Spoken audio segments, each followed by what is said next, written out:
કે વિસાવદર અને ભેસાણની બજારમાં આમ આદમી પાર્ટીના 400 કરોડ રૂપિયાના શીશ મહેલમાં રહેનાર મુખ્યમંત્રી એ શોભે કે 400 દીકરીનો કન્યાદાન કરનાર જયેશ રાદડિયા શોભે?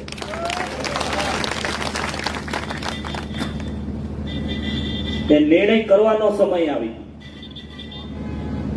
હમણાં એક ભાઈએ ઉત્સાહમાં કીધું કે મિનિસ્ટર, અરે મારે તો 800 દિવસનો ધારાસભ્ય બનવું છે અને આ જીત થકી મારે મારા ભાઈને મંત્રી બનવા જોવા છે.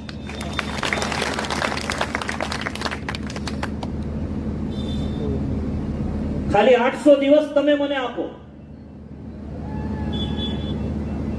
800 દિવસની અંદર તમને એમ ન થાય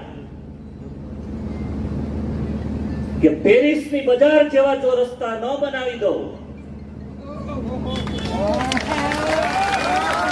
તો ધારાસભ્ય તરીકે લેવાને હું લાયક નથી.